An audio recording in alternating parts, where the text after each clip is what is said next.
Hi! Nakapagpanganak muli tayo ng isang baby girl. Ayan, congratulations, mommy! Nanganak siya ng 7:45 a.m. Ayan.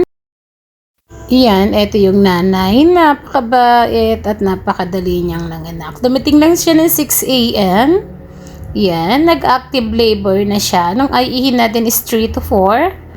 Di na siya uuwi kasi active labor. So, pinaglakad-lakad lang natin habang naman tayo nag-a-attend ng mass.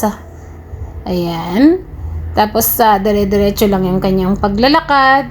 At 7:40, sabi niya masakit na talaga yung tiyan niya. So, pinahigyan na natin sa examination table.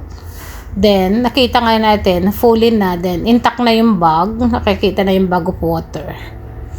So, upon ruptured, 5 minutes na ilabas na itong beautiful girl. Pangalawa niyang anak. Taga Cebu nga pala si mother. Yan, yung baby girl is may dimples. Napaka-cute, napaka-puti. Yan. O, tignan mo. Gusto niya pa talagang humawak talaga ng hands. Ayan. Yan, safe na po si Mami. Safe na rin si baby. Hi, Sir Jumel. Ayan, show daw siya doon sa view ng nanay. Tignan mo, shout pa. Ayan. Hi, nanay. Hi. Ayan. Tingnan mo yung baby. Dire-diretsong nakahawak sa ating kamay. Ayan. Tuwa na si mami kasi nakaraos na siya. Actually, nung unang panganganak ni mami is bahay lang siya inabutan ng panganganak. Tingnan mo yung kamay. O, saucy.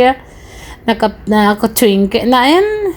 Naka-twinkle swear pa siya. Ayan. Sa bahay lang siya nanganak noon. Safe naman siyang nanganak. Kaya okay naman. So, salamat po sa panonood ng aking video.